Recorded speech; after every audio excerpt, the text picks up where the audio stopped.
die. If my knowledge serves me, yeah, in our future legislature, there's going to be 18 representatives. I think this should be one of those sunset clause. I think. Well, yeah, it's going to be a sunset clause, absolutely. But let's pretend we actually got 100 people. The attendance are high. We got people elected. Where am I at in the legislative branch? In this case, am I presiding? Am I the guy with the gavel? And I'm just not allowed to vote yet until the unicamerals votes 50-50? Or should the Queen do it? Or should me and the Queen stay out of it and have the unicameral elect their own, I guess you could say, Speaker of the House? Now remember, it says the person that's presiding is not allowed to vote unless the legislature is equally divided. So he can just sit there with the gavel really the whole meeting until something happens. So, and all he does is bang the gavel. And of course calls majority of the members elected to the legislature shall constitute a quorum. We'll bring that'll be another question in a second. So what do you think about that? Well, if it ever comes to that point and we have everything that you talked about, yeah, honestly, it could be okay for you to step down, along with Her Majesty to step down as well. Because we would have everybody we would need for that type of meeting. So there could always be someone there in a specific meeting, specific group, and act as an observant without anybody knowing. Well, see, I saw this if I'm correct, if I saw this in the United Kingdom's Parliament for a second, there's the Crown. The Crown, aka the Queen, opens the Parliament, meaning she goes in first, she sits down, and says, "Open the Parliament." That's basically what she does. The Prime Minister comes in, the Parliament members come in, and they yell at each other to make new laws. So, but the Crown, aka the Queen, does not do anything. She's just observing. So maybe...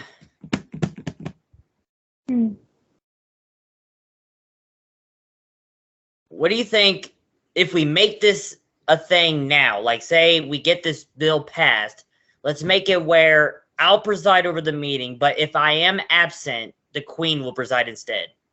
I mean, it's not a bad idea. And as a third backup plan, because we should always have a plan B, or really a plan C, the unicameral can select a Speaker of the House. No, I can honestly, both B and C honestly sounds really good. So is that a good idea? Yeah. I don't have anything that says no in my head, so I would have to say yeah. Okay. So I'll add that in. Okay. So in this case, I'm going to write down the Prime Minister shall preside over the legislature, and I am going to copy a little bit, but cannot vote at all unless the legislature is equally divided. And then I will also add, if the Prime Minister is absent during legislative session, the Crown, via the Queen, Queen Breckinridge the First, shall preside instead.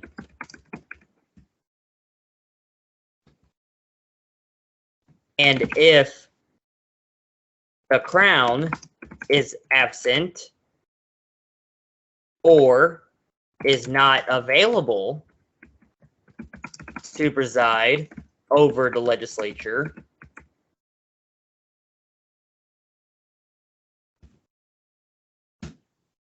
the legislature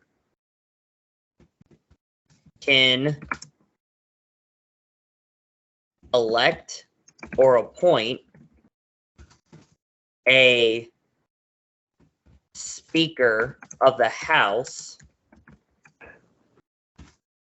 to preside until one or the other is available.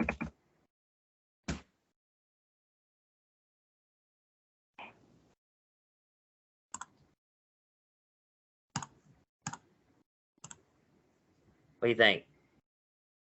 Let's see.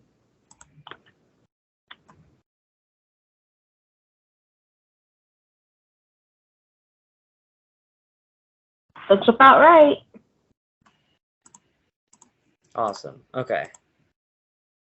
Ooh. Ooh, that was powerful. That was very powerful. I heard that now. I actually heard it through your end instead of my end. And I just watched it. It sounded like lightning just struck right down the street. Yeah. It sounded like. Alrighty, got that added. Alright, so let's continue on to this paper. So we got that part started. It's funny, we didn't even start on annotations. We started on the article itself, because the article itself has more information of what we should copy from than the annotation does at the moment. Okay, so let's do time and date. Let's do the time and date one. Okay, let's do the time and date. All right. Okay, time and date. Let's say we have 100 people or more. Or really, I guess in the case we should have 2 sunset clauses for this one. Let me think. Okay, say we reach 100 people. Should we change the schedule of the unicameral meetings? No. No, you think we should still do 2 weeks of meeting? We have 100 people, so that it gives us a higher chance of having elected legislators. Should I guess I can call it by its new name now, assuming everybody's agreeing with it, the House of Representatives, should the representatives meet every 2 weeks on Monday at 8:30 p.m. Eastern Time still? Or should they meet at a different time? Like, should it go by days? Should it go by weeks? Should it go by months? Should it go by year? Should it go by like 6 months a year, 3 months a year, 4 months a year, 2 months a year? Since we have that many people now, that means things can get done. I can preside over it and whatever. And, once they're done with the legislative session for the day, I go back doing the executive stuff. So, what do you think?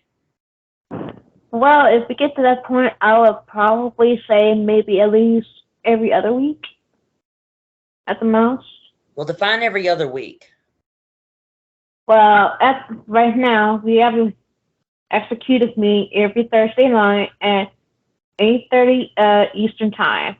Well, as an So executive meeting, instead of saying every week of every Thursday, we say every other Thursday instead of every Thursday. Okay. Well, I mean, it's pretty much what this kind of schedule is now, because we're not constitutionally obligated to have this meeting. It's just how I feel we should have this meeting. It's more of a my rule kind of thing, not really in the Constitution anywhere. So technically, it is technically any other Thursday, unless I say otherwise. So, but I see what you mean, though. But once we have more people, the House of Representatives' purpose is to make laws that don't, obviously violate the Constitution, and make laws to figure out how to make the Queen of Nix better without hurting both itself and the people in it. So,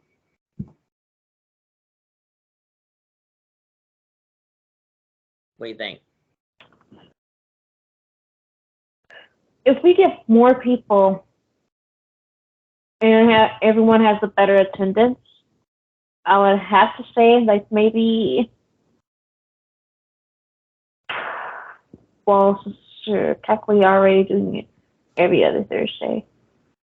That would be like twice a month, maybe. I would have to say if we get more people and Well, have. it's not Thursday. It's Monday. It's every 2 weeks. Every 2 weeks on a Monday. So yes, there's 2 unicameral meetings per month. Okay. Yeah.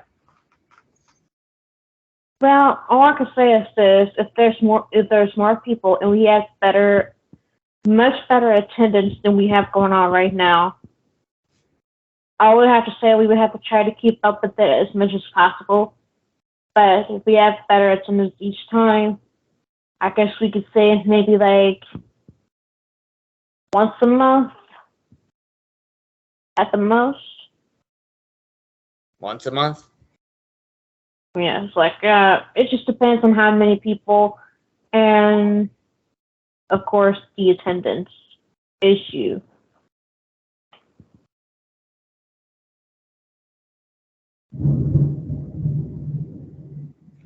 I think I heard that. You must have sound. You must have a soundproof house. Not Not really. I don't know. It's just probably not as strong over here than it is over your place. Maybe. 'Cause it's really strong over here. I guess in our current situation, we'll keep the current system, the current schedule. Really. I think when we have 100 people, we can actually work something with that, where one whole session should last. Well, at least if we get 100 people, assuming we'll get a full legislature by then.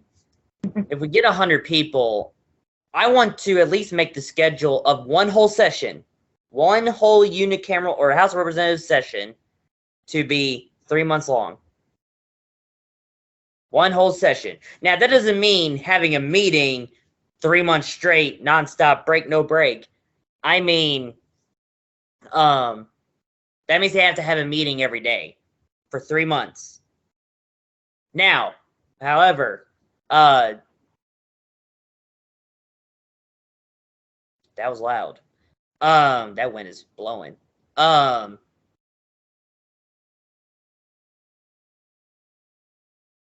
You're looking a little sketched out. I am a little bit. That wind is pretty strong, I'm not gonna lie to you. I can hear the wind. The wind is actually screaming.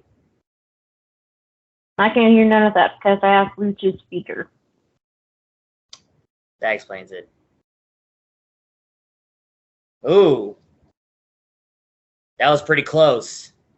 You know when a house glows purple, that's how you can tell lightning struck really close to you. Oof. Spooky. Yeah. Hopefully there's not too many windows. Funny? I'm honestly just waiting for the siren to go off. I'm just waiting. Just please, just go off. Just so I can go outside and look for it. Just go off. Anyway, because that's what it sounds like out there. It sounds like a potential one. Just saying. That's just it really does. The wind is blowing that hard. I'm just waiting for it. I'm just waiting for the sirens to go off. I just hope it does. Anyway, okay, so we get 100 people, 3 months of session. That means they have to meet every day, but they get it. What was I saying? They were trying to think. They can make it where they don't have to do it on the weekends, or just like say there's like a specific day that the House of Representatives can agree with. It can agree with to having an off day, but it can't be a lot of off days. I want at least 2. Now you could say, okay, put that as the weekend, but not everybody will be available or unavailable on the weekends. So they got to decide what perfect day is to have to continue the legislative session. Mm-hmm. So I want to at least give them maybe 2 or 3 off days. Like that's their limit. That's their max. It's 3 off days. and the minimum's 1. So I want them to decide that, but I don't want them to take off every day, or because if a legislator is unavailable, he's unavailable. Okay, if he's absent, he's absent. That means you got to go by whoever's in there. So if the guy's late, the guy's late. But that brings up another thing I can add. Since we are one house in the legislative branch, I will bring this up, but we're gonna bring that up afterwards. So yeah, what do you think? 3 months, meeting every day, but they get to decide 3 off days. And whatever week, they say, all right, here's our 3 months. I want this to be an off day, that to be an off day, that to be an off day. Like, if it's 3 months, that means, let's see, there's, how many weeks are in a month? 4? There's 4 weeks in a month. They can pick the days. Yeah, they can pick 3 days, 1 to 3 days, every week in that single month to get an off day. But they must continue the legislative session on their work days. If a legislator is absent, they're absent. Now, however, this brings up to the quorum question. What happens if not enough legislators are in the meeting? The meeting doesn't happen. You just go to the next day. Because you don't have a quorum. There's no majority. So you don't have a quorum. So you can't do anything. Or it'd be non-democratic, I guess you could say. So I would have to go with maybe on that one. Not everybody has the same schedule, and more often than not. No, exactly. But they get to decide that together, not just like one person deciding that. They get to decide that together. Well, instead of just my idea to that theory is a big maybe, because it's just only one me. I guess we can hold on to that until we see the others. So that's why we could all decide together whether or not we want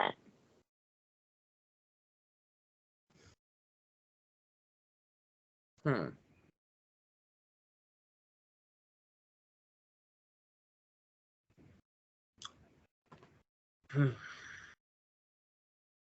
I want to agree with you, but I kind of can't, because it's like I do want not a perfect legislator, obviously, there's no such thing, but I definitely want a very organized one.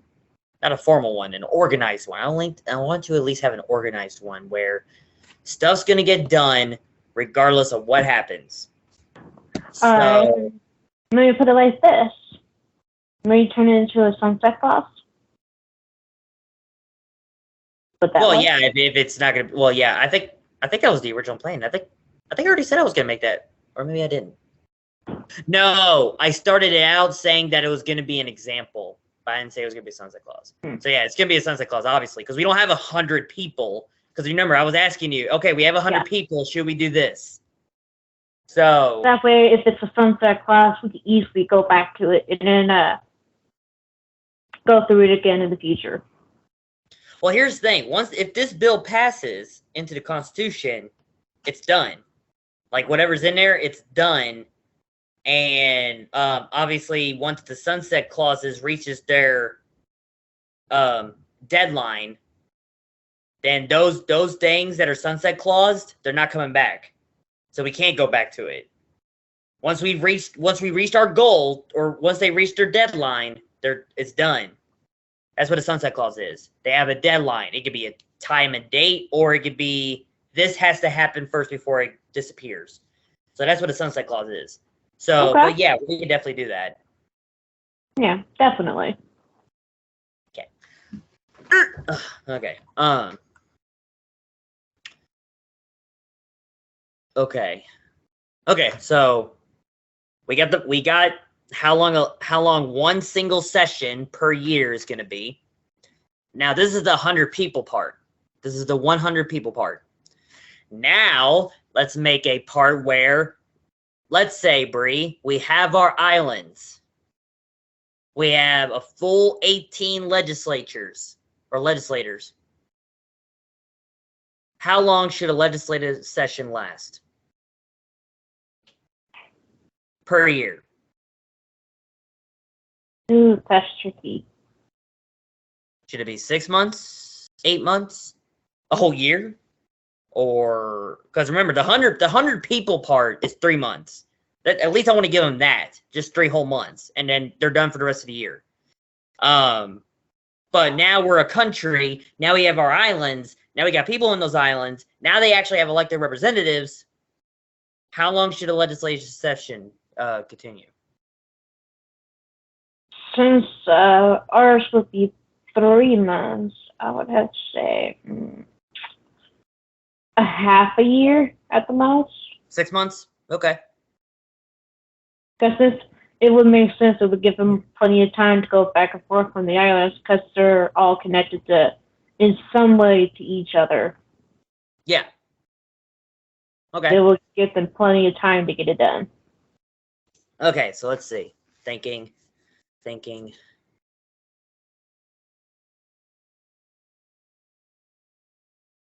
Okay, sunset clause. We keep our current scheduling of legislative sessions until we reach 100 adult citizens. Once we reach that goal, one single legislative session shall now last for 3 whole months, with the legislature deciding its 1 to 3 off days per week each month.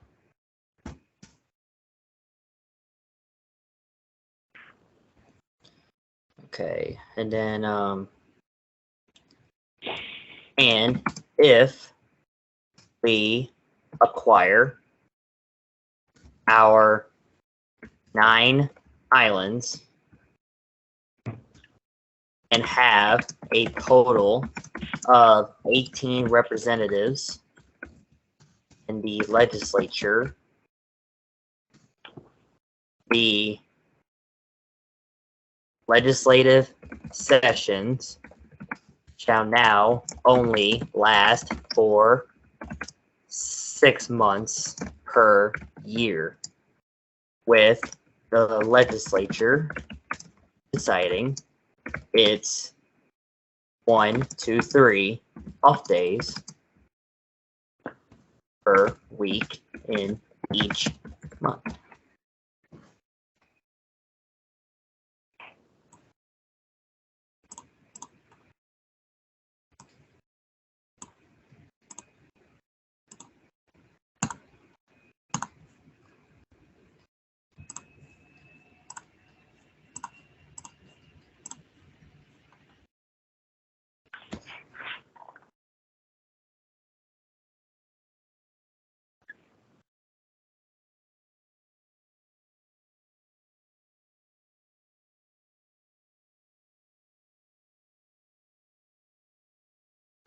Looks about